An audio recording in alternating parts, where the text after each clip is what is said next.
scar, and I don't know. A lot more blood and guts and weirdness going on. I'd see that, actually, probably. But Frances McDormand won Best Actress for 3 Billboards Outside Ebbing, Missouri.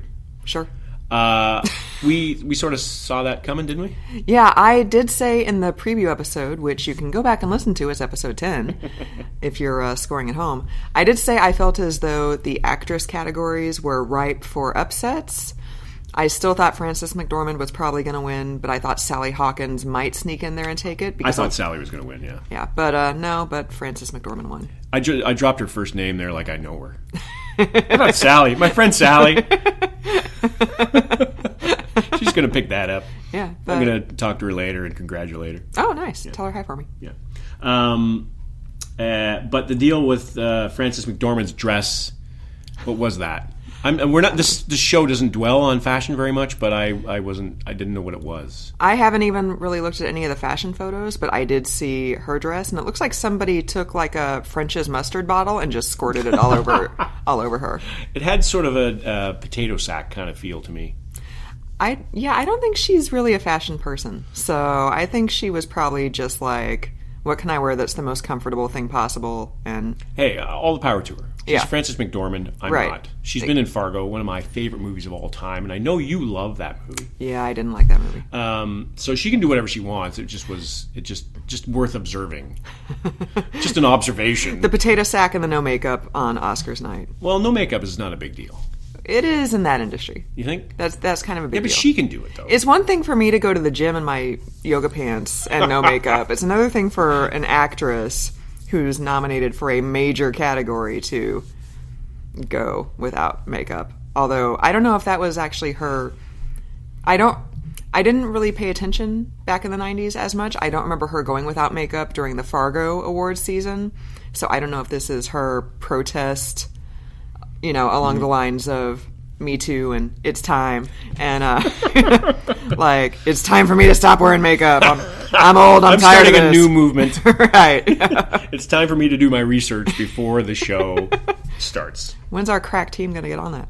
They didn't get me the information packet in time today, and then I ended up falling asleep. So. Oh, that sounds like a good day. Yeah, it was a hard day at work. Yeah.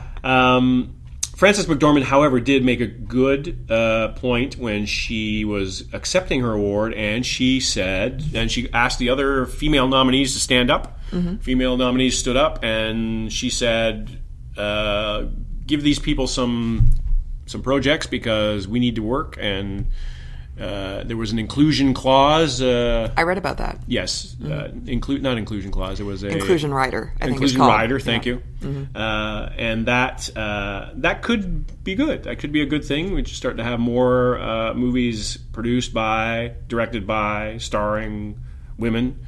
That wouldn't be a bad thing. Right. There was one quote that I saw that said there was less than 10 women. Won in the Academy Awards, I think. For non-acting categories? For total. Oh, wow. Yeah. So all the talk about equality and everything like that, there were very few women winners. I mean, there's been like one female Best Director in the 90-year history of the Academy Awards. So, yeah, I'm just going to leave that right there. 50% of the population. It's got to be better than that. That's right. Also winning for 3 Billboards Outside Ebbing, Missouri, Sam Rockwell. We have not seen this movie. I've heard good things about his performance. He did have a lot of momentum going in. He won like the SAG and the BAFTA and I think the Golden Globe. He won several awards. So what else has he been in? Without checking your phone. You asked me, you put me on the spot, now I'm drawing a blank.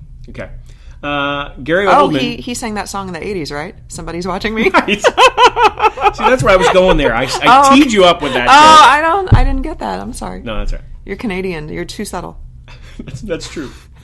Gary Oldman, as called on the podcast. Yes, Daltz is all over Gary Oldman. Gary Oldman was fantastic in Darkest Hour. I saw that movie. I liked Darkest Hour more than I liked The Shape of Water. What? Yes, going out on a limb. I think I've firmly established that limb that I am on. Fantastic movie. Gary Oldman was Winston Churchill. There's no question about it. He was completely channeling him. You didn't see Commissioner Gordon in there. It was just amazing. You love talking about Commissioner Gordon every time we mention Gary Oldman. I'm trying to relate to the people because I think more people have probably seen him as Commissioner Gordon than have Winston Churchill. Not as like Sid Vicious? Oh, he was good in that too. Oh, okay. Yeah, he was good in that. Yeah. Gary Oldman.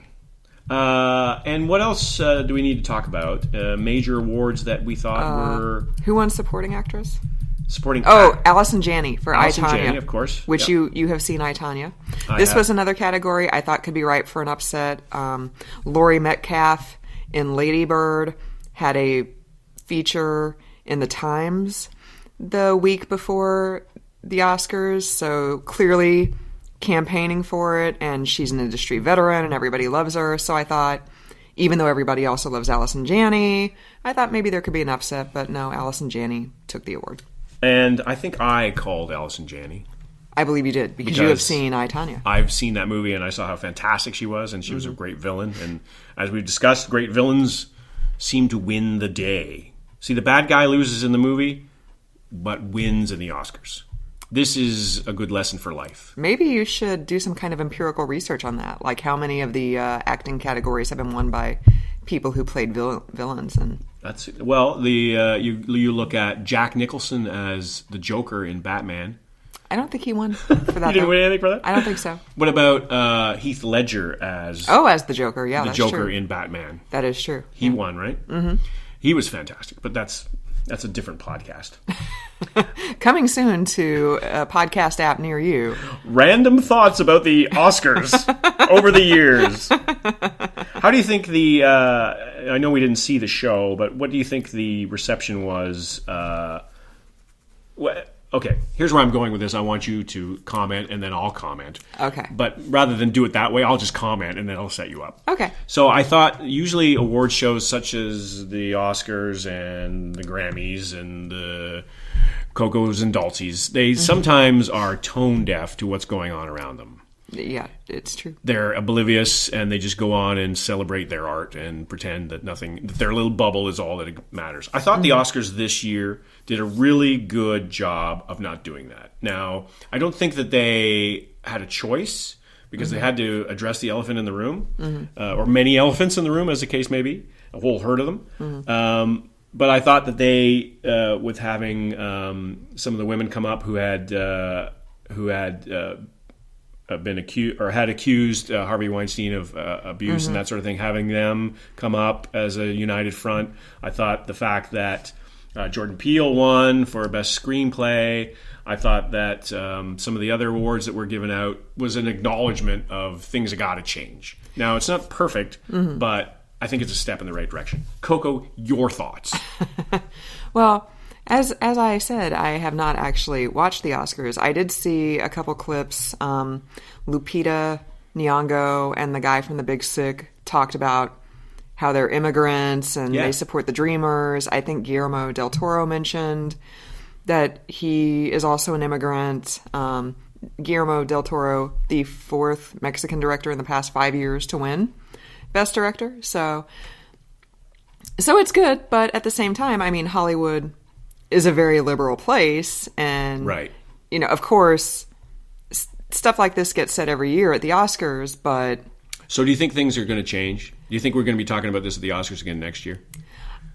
I hope so. I mean, I hope it's not another situation next year where, all the acting categories are white people, and right. I mean, that would be good, but we'll see. I mean, it's still very much an old white boy system. Especially, I did want to talk about this. The Hollywood Reporter published a lot of their anonymous Oscar voter features in the week heading up to the actual Oscars, and the two that I read both talked about Get Out, and they just didn't get it. They didn't get that it was a race movie. They talked about how it was a cute little horror movie, but why did they talk so much about race stuff? And the second Oscar voter said she went to a luncheon with the cast and the crew, and her takeaway from that was that she was lectured to and told if she didn't vote for it, she was racist. And I was really actually, we said in the Oscars preview episode that Jordan Peele is probably going to settle, quote unquote, settle for Best Original Screenplay as his Oscars consolation prize. You called that prize. One. And then after I read this stuff from the Hollywood Reporter, I thought he might not even get that, because if people don't get that this is a race movie, they think it's just some generic campy B-movie horror flick, they might not even do that. So it might end up going to like the Disaster Artist or whatever. But then he actually did win. So I was very happy to see that, because I did enjoy Get Out. And I would like to say that I got it. I got that it was a race movie that was dressed up as a horror movie. And yeah. You got the subtext? I did get the subtext. But the first Oscar voter who didn't get Out was also the same one who didn't know that Dunkirk was a real place in France, that it was a battle that happened in World War II, that the little boats evacuated the British soldiers. So, yeah. This is your academy, ladies and gentlemen. These are the people who vote for the highest levels of their particular art form. So this is sort of in a roundabout way my point, is that because there is so much ignorance in the academy, and they still came out for the most part, they came out on the right side of the ledger, I think, in terms of the awards that were given out, in terms of the presentation of the Oscars themselves, in terms of who was up there, all that sort of stuff. And Jimmy Kimmel made fun of, or at least addressed some of the issues that they had in years past and this most recent year. So it wasn't complete tone deafness that you see with some of these big organizations, but like you said, we still have a long ways to go. But I thought it was a good step forward. Mm-hmm. Yeah, hopefully there's more inclusion going forward, because inclusion is not a bad thing. I mean, you could say, well, Kobe Bryant won an Oscar. Yeah. And so maybe that's not the best and most enlightened choice. But there was a lot made about that in the sports world. I'm not sure that people outside of the sports world noticed all that much. Yeah. Because of the category for the short animation, the best animated short that he won for, he was part of. But there's always a contrarian, and I guess that could be the contrarian point. Your friend Merchant Ivory from finally won something. What's his first name? Ivory. James Ivory. James Ivory. Thank you. 89 years old. Finally won. I open the floor to you because I know you're a big Merchant Ivory fan. What did he win for? Phantom Thread? Yes. I haven't seen Phantom Thread. I plan on seeing it. Do you really? Yeah. I know I'm not going to be watching that with you. Yeah, I won't be in that one. When you go to Canada one weekend for your debauchery and your sortilege drinking, and your French speaking, You better not reveal too many more details, because they'll stop me at the border. Marky Mark will. All our fans at the border, all the people downloading this up in Watertown, New York, say, wait a minute, Daltz, I know who you are. Pull over there, buddy. Marky Mark will be waiting at the border to not allow you to come back into the country. He probably has friends at the border, so... Oh, he probably does, yeah. Yeah, he probably has a lot of friends there. Yeah, I think, probably he does. So, moving on. Moving right along. Well, so speaking of accused sexual assaulters winning things, Ryan Seacrest. I would just like to address this briefly. Yes, please do. He has been accused by his former assistant of some pretty gross sexual misconduct. A woman, former assistant, I'd just like to say. Also accused. We have to say that for legal reasons. She went to E! And told them her story. And Isn't it E? E! It's like an exclamation point, right? I could punch you in the gut and you could go E! How the levels do for that? The levels were terrible for that. Okay. So, that was my fault.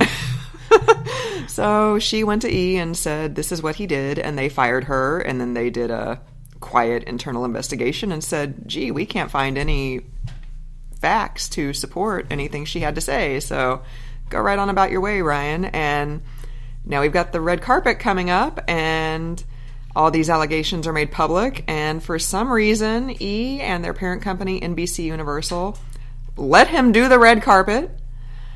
Perhaps not a wise decision because some celebrities did talk to him, but for the most part, the E! Red Carpet was very quiet. Quiet carpet. Yeah. A lot of time I read spent on the fashion roundtable kind of saying, hey, what'd you think of Nicole Kidman's dress? And yeah, apparently it was pretty brutal. So I read criticism about that said if your lead correspondent cannot talk about the biggest issue of the day, then it is probably, I believe it was the New York Times I read this on, it's probably a good idea to pull that person from the broadcast. Yeah, I didn't read that there were any kind of contractual issues at play, like Seacrest didn't have some kind of clause in his contract that said, I have to do the E! Red Carpet for the Oscars, or else you have to pay me $25 million or something like that. Right. So I don't understand why E! and NBC Universal didn't just say, yo, buddy, you got to sit this one out. Right. Like, or put him in the studio and put somebody else on the red carpet. Right, exactly. Like in the New Year's Rockin' Eve. Like, he's up in the Times Square love nest with his heart-shaped bed or whatever, looking down over Times Square. With his portable heater. Yeah, and then Jenny McCarthy is the one actually down among the hoi polloi.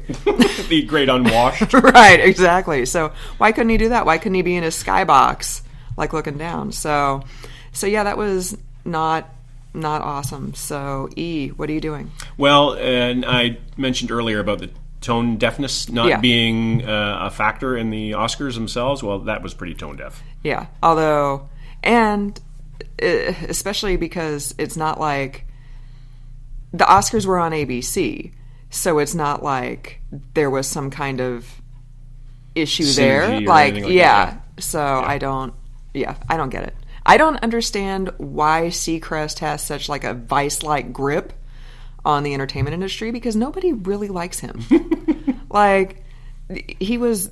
Wasn't he like a reality star? Yeah, he was the host guy on Idol.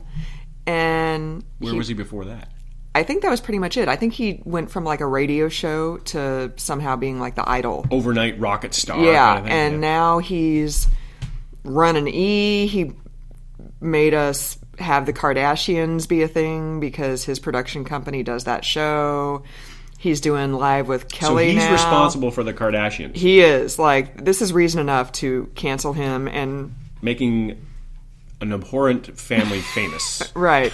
Exactly. For doing absolutely nothing. Having no talent whatsoever. And I don't think he's got a lot of talent either, so I don't understand why... Maybe that's his shtick. Maybe he's raising the talentless up. That's true. Only a white guy could fail upwards like that. I'm just going to leave that right there. That's probably a good moment for us to move on. Were there any surprises at the Oscars? Anybody who didn't win that you thought should have? That's really all I know about the Oscars. I didn't you weren't surprised? Yeah, I didn't really get into the weeds on costume design or score or anything. I mean, we know animated feature was won by Coco, but because of the name, right? I mean, it was winner all the way around. It was preordained. I think that's the one thing that we whiffed on was we thought Loving Vincent would win. I thought Loving Vincent was going to take the Oscar simply because, well, I saw both, and I enjoyed Loving Vincent because of the ingenuity and the creativity, and the storyline was still pretty good, and it was actually acted out. It wasn't cartoon characters. The people were acting, and then the art was draped upon it and went from there in an animation form. So it was creative, I thought, and I thought that would have taken the day. But Coco was a good winner too, and it got really well received and good critical acclaim, and is also another movie that is part of the movement, for want of a better term, is it's about a different culture, and it's about a different way of life, and it's about a different country altogether. Yeah. And in a time when Mexico is perhaps thought of as not the most valuable neighbor by some in the country, it was a good notification that hey, Mexico's got it good, got what it takes. I mean, it's the land of tequila. That's all I need to know. So 2 of the 9 Best Picture nominees went home empty-handed, including Lady Bird and The Post. Did not get anything. Shut out. Bah. Nothing. Is this a startling surprise to you? No. I feel like The Post kind of seemed as though it was an afterthought. Like, people thought, all right, it's an important movie. Yeah. Meryl, okay, sure, give her one of the 5 spots. But it didn't seem to me that there was a lot of excitement about it. I really liked the movie, but I don't think, I mean, it didn't blow me away awards-wise. Yeah. It wasn't, as I've said before, Spotlight. Spotlight blew me away. I still watch that movie. It's probably been 2 weeks since I watched that movie, but... Only 2 weeks? Well, you mean 2 days? When I was at my software training on Saturday, you weren't. I was sneaking in Spotlight. Yeah. You think I'm sitting at my computer doing work and I have my headphones on? I'm actually watching Spotlight. Who's your favorite character in Spotlight? My favorite character in Spotlight has got to be... Oh, there's so many to choose from. I like Liev Schreiber's character, Marty Baron, who's the main editor cheese guy. But you stunned me with... I'm sorry, I didn't... Well, Michael Keaton's character is really good. I like them all. Yeah. I like them all. Wow. So I'm going to have a non-answer and say I like them all. It's a good cast. It's like your children. You love them all. Exactly. Yeah. How do you pick? How do you choose? I want to give a shout-out here from the 2018 Academy Award winners, Roger A. Deakins, who won for his cinematography for Blade Runner 2049. Wow. So I want to give a shout out because he's been nominated 14 times. And this is his first win? And this is his first win. He's like the Erica Kane of cinematographers. There you go. Yeah. I think it's visual effects. I think that's the official category. I'm probably messing that up, but I wanted to give him a shout out because he was also involved with the original Blade Runner. Wow. And he did not receive... I think they got nominated for that, but he did not win. Started his career in the 70s and is first nominated in 1995 for The Shawshank Redemption. Wow. So shout out to Roger A. Deakins. Blade Runner 2049 was not Blade Runner, but it was still a pretty good movie and it was visually stunning. So it's good to see my man get some props. Blade Runner 2049 officially has more Oscars than The Post. There you go. Wow. That's stunning. Are we in the Upside Down? We are in the Upside Down. Are we in the Upside Down? The Inside Out? Which one is that? I don't know. Yeah. Anything else we want to talk about before we sign off? This special edition? I can't think of anything. Can you think of anything? No, there's lots of things we can talk about, but nothing related to the Oscars. Nothing related to the Oscars? Yeah. All right. Oscars! We do have to increase our budget for sound effects. Are you sure? Maybe we could get the Roger Deakins guy to... do some sound effects for us? Yeah. That's a great idea. I like it. I'll see if I can get him on the blower. See if he's on LinkedIn and send him a friend request. What a great idea! Yeah, man. I'm full of good ideas. I'm gonna spend all day tomorrow doing that. You totally are. Roger Deakins. How many Roger A. Deakins can there be? I'm gonna email you from work, and you're gonna be like, "Not now." Me and Roger are bonding. Right. He's telling me what the subtext was from the first movie. Well, that's it for another edition of Coco and Daltz, a special edition, talking Oscars as we always do. We enjoy talking to you and we appreciate you letting us into your home.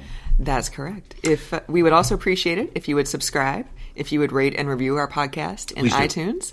You can get a hold of us at cocoanddaltz@gmail.com if you have anything you would like to share with us, any requests for segments you'd like us to talk about. Some positive comments, they're always good. I know they're rare on the internet in today's day and age, but if you have some praise for us, bring it. And we are also on the Facebook. You can find us at Coco and Daltz. And we are also on the interweb at cocoanddaltz.com. I think we've covered it. I think we're everywhere, except maybe the Twitter. And the Instagram. Well, I don't think we need to be on the Instagram because we're going to put up a photo of Roger A. Deakins and maybe listen to our special edition Oscar podcast. Here's Coco in her robe. Yeah. That would be every episode. Like me sitting here with my Reese's Easter egg and my robe. And me and my sortilege. Yeah. And your beret. My beret. My toque. Yes. It'd be my toque, eh? So for another week, I'm not Coco. And I am not Daltz.